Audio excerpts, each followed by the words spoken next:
What's the creepiest display of intelligence you've ever seen from another human? Story 1. I knew a guy who worked in retail and could memorize customers' credit card numbers. He used them to buy pornography. Story 2. A friend once showed me a guidebook he had made on how to handle his girlfriend. He had taken detailed notes on her likes and dislikes, what gifts he had given her and exactly how she responded, which actions triggered specific reactions, and even which phrases he could say to elicit particular responses. Using all this information, he created a guide predicting the outcomes of his actions so he could defuse her if she got mad. If she felt unloved, he had strategies to fix the situation, just enough for her to get off his back, allowing him to go back to doing whatever he wanted. It was something between oddly sweet and creepily manipulative. Story 3. In real life? My sister. Hands down, and it's an ongoing thing. Remember that scene in The Matrix where Carrie Moss downloads helicopter flight knowledge into her brain? Watching my sister go about her daily life is like a never-ending loop of that scene. Dishwasher broken? 10 minutes on YouTube, and she's got it figured out. The what, the how, the why. If the parts are in stock at Lowe's, it'll be fixed in half an hour. Car making a funny noise? Get her on FaceTime, pop the hood, crank the engine, and she'll pinpoint the issue, ID the part, and already have quotes from 3 local shops for you to pick from. A random archaeological discovery mentioned in passing on MSN headlines? She's already read the journal article and is explaining how it validates so-and-so's findings from a dig in Chile in the 80s. Since when do you know about fossils? Some crazy complicated, super esoteric recipe from Thailand she's never tried before? Bet you $1,000 she glances at the recipe twice and whips out a version you could sell in a restaurant. She remembers your coworker's sister's boyfriend's birthday and that he really likes chocolate sprinkles, but not rainbow ones. She can get a feral dog to eat out of her hand, let her bathe it, and diagnose what's wrong with its back leg from 10 paces away. Hey sis, do you happen to know anything about welding? How to preserve this old dress I found in great-grandma's attic? What to do about these weird bugs on my tomato plants? Of course she does. Her bosses keep trying to move her up the chain, but she's not interested. Something about it cutting into her jam-making time. But when there's a question or a problem no one can solve, they all come to her first and actually listen. Her husband says he's seen her ask the general manager what flavor of stupid he ate for breakfast, and watch the guy apologize for his error in judgment. She'll tell you she's not that smart, just has a good memory, but I don't know, man. It's ridiculously handy to have her on my side. But if she ever decides to take over the world, we're all screwed. Story 4. I briefly worked with a guy when I was with the police. He joined my team to gain frontline experience for a promotion, having previously worked in a secretive investigative unit. I'll call him Dave. One day, we were patrolling an area plagued by gang violence, enforcing a Section 60 stop and search for weapons after a particularly brutal murder. We stopped 2 men on the street, but it was immediately clear they had nothing to do with it. After a brief chat, I figured that was the end of it. But Dave, incredibly polite and friendly, turned to one of the men and said, "I think I know you." The man, looking confused, replied that he didn't. He'd never been in trouble with the police, never been arrested, just an ordinary guy in his 30s. Dave insisted, "I do know you. Let me have a look at you." The man, good-natured but clearly puzzled, repeated, "I've never been in any trouble." Then Dave said, "I believe you haven't, but your dad did." He proceeded to recite the man's full name, date of birth, former address, his mother's name and birth date, and his father's details. Dave then explained that, 22 years ago, he had been called to the man's house when he was just a preteen because his parents were arguing and his father, drunk at the time, was arrested for a minor, sleep-it-off breach of the peace. His dad wasn't a career criminal or anything, just involved in that one incident. Somehow, Dave had not only recognized this man from when he was a child, but he had mentally aged him, remembered every detail, and recalled an obscure incident from over 2 decades earlier. No wonder he worked in high-level investigations. Absolute genius. Story 5. When I was in med school, I was tangentially friends with a guy who never showed up to uni at all. He skipped every lecture, called in sick for all lab sessions and tutorials. The night before our second-year finals, He was at my place and casually mentioned that he had spent the last week watching every lecture at 2x speed. The guy placed in the top 10 out of 300 students in every exam. And it wasn't just that he remembered everything. He had a functional, lateral, and applicable understanding of all the material, much better than most people who actually attended classes. I always shudder to think that if he ever truly applied himself, he'd be an absolute monster of a man. But he was perfectly content just chilling. Story 6. I had to learn collegiate-level German in the military, which was a 9-month course. We started with 15 people and graduated with just 6. It was incredibly difficult, and I barely made it through. The top student in my class was a regular white kid from Indiana who had already tested out with top scores in Spanish and Portuguese in just a matter of weeks. Not only did he speak both languages fluently, but he could also switch seamlessly between dialects, like Dominican and Castilian Spanish, or Brazilian and European Portuguese. His story was that since the language courses were scheduled for a fixed length of time with a set report date, the Defense Language Institute, our school, just kept assigning him new languages.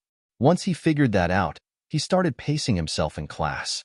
But about halfway through our German course, he casually turned in a science fiction novel, completely written in German, to our instructors. After that, they put him in Arabic, then Farsi, each of which were 1.5-year-long courses on their own. So in the 9 months I struggled just to learn how to read, write, and speak German, a course that already had a high failure rate. This guy did the same for Spanish, Portuguese, German, Arabic, and Farsi. He mastered different dialects, nailed the accents, and wrote multiple books, all while we were drowning in 4 hours of homework every night. Before joining, he claimed he only knew some Spanish from working construction after high school and just thought becoming a linguist sounded cool. He had never formally studied a language before. Aside from his insane language skills, he seemed like a completely normal guy. But no one even knew he was writing books. It was unreal. Story 7. I knew a guy who could remember everything he ever read. But that's not the creepy part. The creepy part was that he wouldn't tell you. He hated letting people know because it always turned into a game. What's the 5th word of the 2nd paragraph on page 93 of this book? So, with anyone new, he just wouldn't mention it. Fair enough.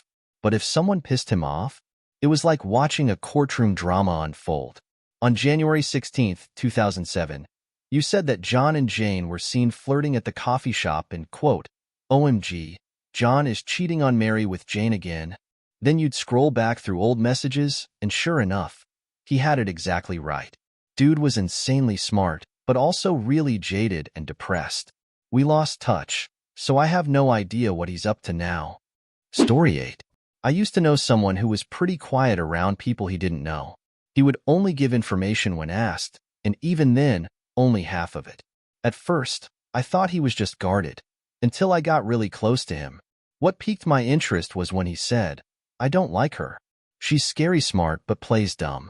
I dislike scary smart people like that. It turned out that when he was younger, he used to be manipulative, something he admitted while insisting, I'm not like that anymore. I started noticing that he was always watching and reading people. He knew exactly who you could confide in and who you couldn't. He knew who had dated whom, and he could read people's mannerisms effortlessly. He once said, that guy had trauma as a kid. That's why I was nice to him. He fake laughs after saying something, even when he's just repeating what you say. It's like he's trying to start laughter because he doesn't know how to make people genuinely laugh, but he wants them to. He doesn't know how to do that except by being funny or charismatic. He also gives unnecessary compliments, like a personal hype man. Classic approval-seeking behavior in kids who had bad family lives. That's why he talked to you about foster care. He was probably in the system. And yeah, that guy was in the system. He called it instantly. Another time, he said, your stepmom probably wants to run the family instead of your dad because he works and she doesn't. He doesn't want to constantly rein in the kids and grandkids, so she tries to exert control. She's a busybody with nothing to do but watch the news, send emails, and text people all day.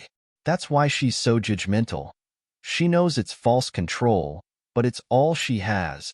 That was the most accurate description of my stepmom, a person he had never met. He only knew a handful of details I had mentioned in passing, and he would say these things so casually, like it was common knowledge, just drinking and talking as if it was all monotonous to him. It scares me to think about how he used to be manipulative. Story 9. I was a kid in the 80s, and one day my dad's best friend, who worked with him, came over and saw me messing around with my Commodore 64. I was excitedly coding in BASIC, trying to get it to draw a simple line. This was all new to me at the time. Crazy how much technology has changed. He watched for a moment and then said, let me tweak the math a bit. He sat down, and within a few lines of code, he had created a Mandelbrot fractal that expanded and overlapped in real time on my 16-color EGA monitor. This was years before I ever saw anything similar, like the Windows line screensaver. I know fractals are relatively straightforward if you understand the math, but for him to sit down, off the top of his head, and do that in just a few minutes? That kind of skill and knowledge blew me away, especially since he did it as a one-off for a kid. It really inspired me. He was also the one who told me that the reason we haven't found extraterrestrial life has more to do with time than space, like putting one person in New York and another in Florida and only giving them 5 minutes to find each other. That analogy has stuck with me ever since. Later in life, he ended up consulting for Apple, basically working on whatever he enjoyed. Now he's retired, rocking long hair, and spending his evenings playing bass and guitar in lounges. Absolute legend. Story 10. I don't know if this is creepy, but my son is a genius. Yeah, every mom thinks that, but mine actually is. He has ASD. At 9 months old, he wasn't just walking. He was running. One time, at the doctor's office, he took apart a drawer, and even the doctor was amazed. By age 5, he was reading chapter books. By the end of 3rd grade, he had read all of the Harry Potter books. But his real gift isn't reading, it's math and science. From a young age, his teachers wanted him to skip grades, but we wouldn't let them. He had no social skills. Instead, he went through pragmatic speech therapy, joined clubs, and played sports. It was important for him to learn how to relate to his peers.